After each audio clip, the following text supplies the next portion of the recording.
देखेंगे समचतुर्भुज के विकर्ण के बारे में।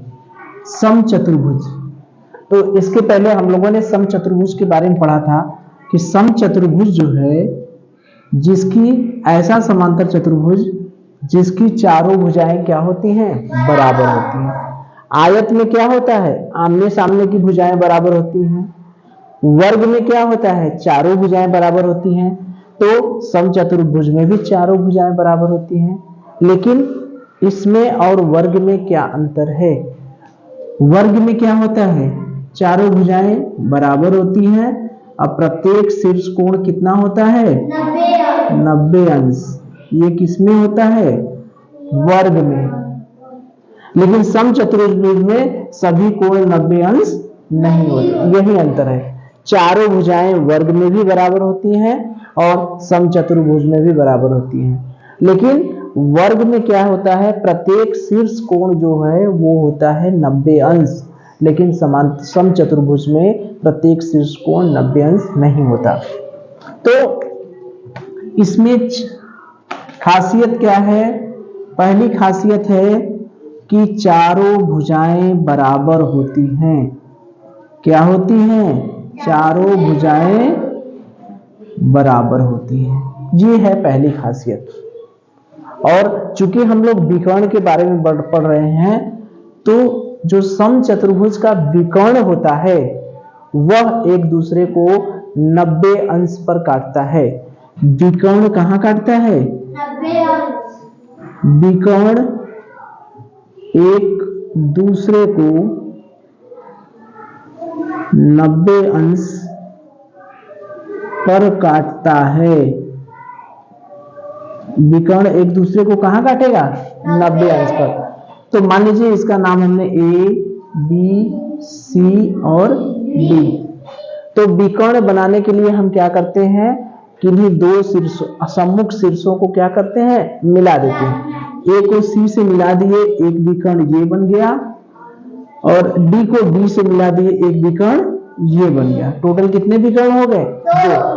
तो ये विकर्ण एक दूसरे को जो काटा, तो ये वाला कोण कितना हो गया, 90 अंश। ये कोण कितना हो गया, 90 अंश। ये कोण कितना हो गया, 90 अंश। ये कोण कितना हो गया, 90 अंश। तो इसकी यही खासियत है। वर्ग में क्या था, शीर्ष कोण 90 अंश था, यहां पर विकर्ण एक दूसरे को 90 अंश पर काटते हैं। दोनों विकर्ण बराबर होंगे, दोनों विकर्ण क्या होंगे, बराबर होंगे। दोनों विकर्ण क्या होंगे, बराबर होंगे।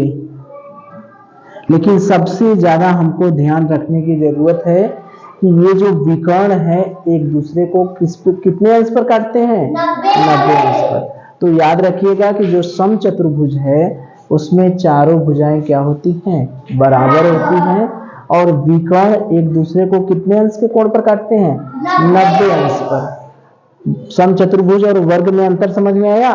वर्ग में क्या होता है, शीर्ष कोण क्या होता है, 90 अंश। चारों भुजाएं बराबर होती हैं, लेकिन शीर्ष कोण क्या होता है, 90 अंश। यहाँ पर शीर्ष 90 है और यहाँ पर विकर्ण एक दूसरे को 90 अंश पर काटते हैं। बात समझ में आ गई। तो समचतुर्भुज में विकर्ण एक दूसरे को कितने अंश पर काटेंगे, 90 अंश पर। ठीक है, अब हम इसके प्रश्न करेंगे। चलिए देखिए, हम प्रश्न करेंगे समचतुर्भुज का एक विकर्ण यदि एक भुजा के बराबर हो। विकर्ण जो है वो किसके बराबर है, भुजा के बराबर है। तो इसके सभी अंतःकोणों को बताइए। विकर्ण किसके बराबर है, भुजा की। ठीक है, तो हमने ये बना दिया समचतुर्भुज। ये हमारा हो गया, मान लीजिए समचतुर्भुज ए बी सी डी। ठीक है, एक विकर्ण ये हो गया और एक विकर्ण ये हो गया, इन है। तो चाहे तो दोनों विकर्ण बना ले, चाहे तो एक ही विकर्ण बनाए। तो एक ही विकर्ण बनाए, इसको मिटा दें, एक ही विकर्ण रहने दे। चूंकि कह रहा है एक विकर्ण, क्या कह रहा है, एक विकर्ण एक भुजा के बराबर है। यानी ये जो विकर्ण है वो इस भुजा के बराबर है। ये विकर्ण किसके बराबर है? इस भुजा के बराबर है। तो अंतः कोणों का मतलब ये वाला कोण, ये वाला कोण, ये वाला कोण और ये वाला कोण, यानी कोण ए कितना होगा, कोण बी कितना होगा, कोण सी कितना होगा और कोण बी, यानी चारों कोणों को। ठीक है। तो अभी हमने क्या देखा कि जो समचतुर्भुज है उसकी चारों भुजाएं क्या होती हैं? बराबर होती हैं। बराबर होती हैं। तो ये भुजा जितनी बराबर ये भुजा है उतनी ये भी भुजा होगी, उतनी ये भी भुजा होगी, उतनी ये भी भुजा होगी। सभी भुजाएं बराबर होंगी। तो ये भुजा और ये विकर्ण आपस में क्या है? बराबर है। यानी ए बी बराबर डी बी। ये कैसे हुआ? ये भुजा और ये विकर्ण आपस में कैसे बराबर हुए? दिया है ना, यदि एक विकर्ण और एक भुजा बराबर है, दिया है ना, यानी विकर्ण और भुजा बराबर हमें क्या है? दिया है। तो ये हमारा भुजा हो गया और ये विकर्ण, यानी हमको दिया है कि विकर्ण बराबर क्या है? भुजा। दिया है ना। तो इसकी चारों भुजाएं तो बराबर होंगी, तो ये भी और एडी भी तो बराबर होंगी, यानी ए बी बराबर ए डी बराबर डी बी। नहीं होगा क्या? ये भुजा और ये तीनों आपस में बराबर होंगे। कैसे? समचतुर्भुज की भुजाएं तो आपस में बराबर ही होती हैं, तो ये बराबर इसके होगा कि नहीं? ये भुजा और ये भुजा बराबर होंगी, तो ए बी और ए डी भुजा बराबर ही है, और ये भुजा बराबर है विकर्ण के, तो ये भी बराबर हो गई। ठीक। अब हम देखें त्रिभुज हमारे पास कौन सा है? त्रिभुज ए बी डी। त्रिभुज है ए बी डी में। अब हमारे पास कौन सा त्रिभुज है? A B D. यही ना है त्रिभुज। इस त्रिभुज में अगर तीनों भुजाएं बराबर होती हैं तो याद करिए हम लोगों ने पढ़ा था एक चतुर्भुज का नाम एक त्रिभुज का नाम समबाहु त्रिभुज। समबाहु त्रिभुज। समबाहु त्रिभुज क्या होता है? ऐसा त्रिभुज जिसकी तीनों भुजाएं क्या होती हैं? बराबर होती। ये भुजा बराबर ये भुजा बराबर ये भुजा। समबाहु त्रिभुज एक ऐसा त्रिभुज होता है, उस त्रिभुज को हम समबाहु त्रिभुज कहते हैं जिसकी तीनों भुजाएं क्या होती हैं? बराबर होती हैं। तो ये त्रिभुज ए बी डी क्या समबाहु त्रिभुज नहीं हुआ? अरे भाई ये बराबर ये दोनों भुजाएं तो आपस में बराबर ही थी। भुजा विकर्ण के बराबर है, तो ये तीनों भुजाएं बराबर नहीं हो गई? हो गई है। तो समबाहु त्रिभुज में जो प्रत्येक कोण होता है वो होता है 60 अंश।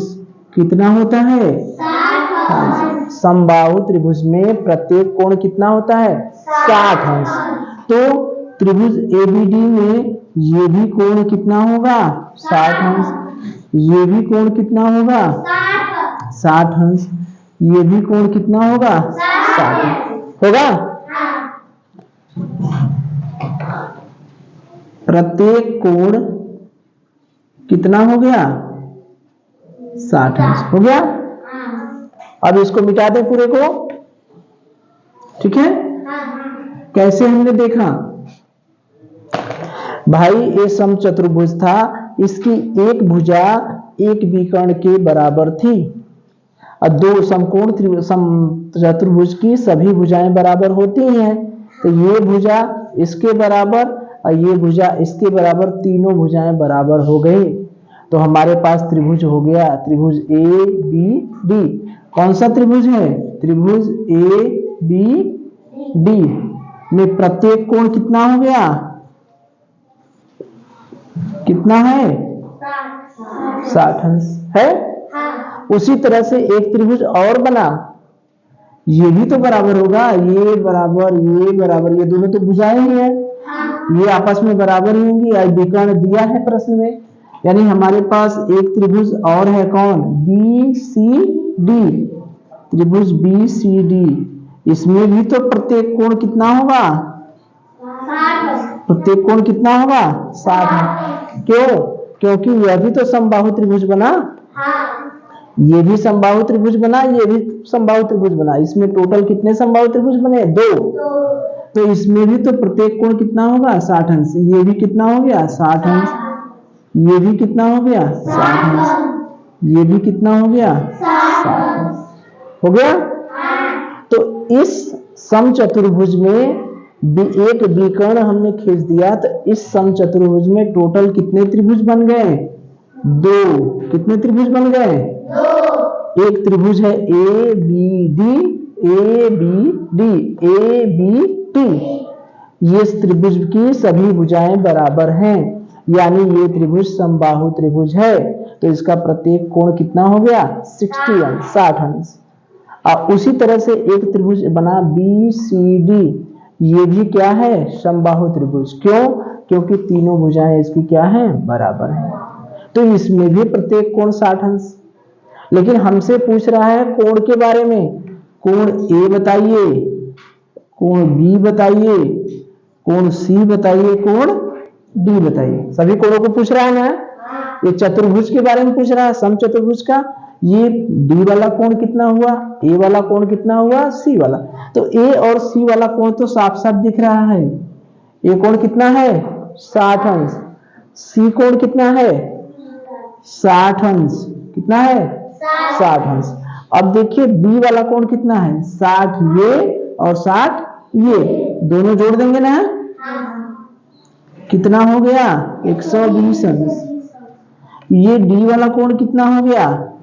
60 अंश धन 60 अंश, कितना हो गया? 120 अंश। तो सभी कोण मिल गए कि नहीं? कोण ए हमारा हो गया 60 अंश, कोण बी हो गया 120 अंश, कोण सी हो गया 60 अंश, कोण डी हो गया 120 अंश। ठीक है। प्रश्न क्या था? समचतुर्भुज का विकर्ण उसकी भुजा के बराबर है। जो विकर्ण है वो किसके बराबर है? भुजा के। तो सभी अंतःकोणों को बराबर का मान ज्ञात कीजिए। तो विकर्ण हमने एक तो खींच लिया, ये भुजा के बराबर है, यानी ये विकर्ण एक भुजा के बराबर है। तो विकर्ण जब एक भुजा के बराबर है और सभी भुजाएं आपस में बराबर होती हैं, तो ये जो विकर्ण है सभी भुजाओं के बराबर हो गया ना। तो इसको, इस विकर्ण से कितने त्रिभुज बने? एक त्रिभुज इधर और एक त्रिभुज इधर। तो ये त्रिभुज में ये भुजा और ये भुजा, यानी तीनों भुजाएं क्या है? बराबर है। तो ये त्रिभुज कैसा बना? समबाहु त्रिभुज। कौन सा त्रिभुज? समबाहु त्रिभुज। तो समबाहु त्रिभुज में प्रत्येक कोण कितना होता है? 60 अंश। तो ये भी 60, ये भी 60 और ये भी 60। दूसरा त्रिभुज बी सी डी, ये भी क्या बना? समबाहु त्रिभुज। तो इसमें भी प्रत्येक कोण कितना हो गया? 60 अंश। तो अब कोणों का मान ये ए 60, ये भी 60 और डी कितना हो गया? 60 और 60 दोनों को जोड़ देंगे 120, और सी का मान 60 और 60 जोड़ देंगे कितना हो गया? 120। ठीक है। चलिए।